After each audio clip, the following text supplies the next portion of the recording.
Саламатсыздар ма оқушылар? Бүгінгі сабағымыздың тақырыбы қозғалмалы ойындар. Бұл 4 түрге бөлінеді. Негізгі қосымша жаттығулар, сапқа тұру және қайталап сапқа тұру жаттығулары, содан кейін дене тәрбиесінде қолданылып жүрген жалпы дамыту жаттығулары кіреді. Ал ойындарға спортты ойындар, оған волейбол, баскетбол, тағы басқа ойындар, қозғалыста сюжетсіз ойындар, сосын би жаттығулары.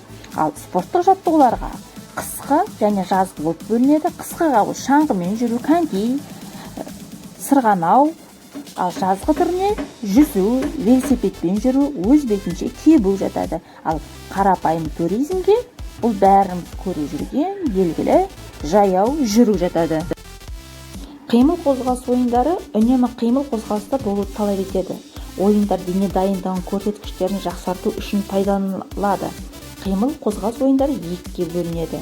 Таза қимыл қозғалыс ойындары және спорттық сипаты бар қимыл қозғалыс ойындары болып.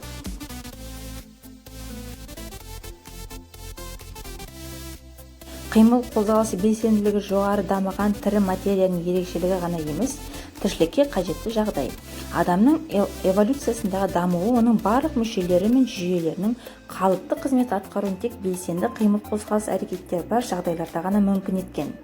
Баланың қимыл қозғалыстары табиғи мұқтаждығы шектелген болса, оның іштен туа біткен мүмкіндіктері өз маңызынан айырылады. Әрекетсіздік денені де бұзады. Қимыл қозғалыс ойындары балаларды қалыптасқан қозғалыс әрекеттері мен физикалық сапаларын арттырудың әдісі ретінде қолданылады. Ойын барысында бала мақсатқа жету үшін бар зейінін соған аударады. Ол ойын ережелеріне бағына отырып, қимыл қозғалыс әрекеттерін арттыра түседі.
Ал мына ойындарды өзің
қуаныш, жатқан көңілді көтергін, жақсылықтың жан шуағын меңгергін. Келесі кездескенше сау болыңыздар.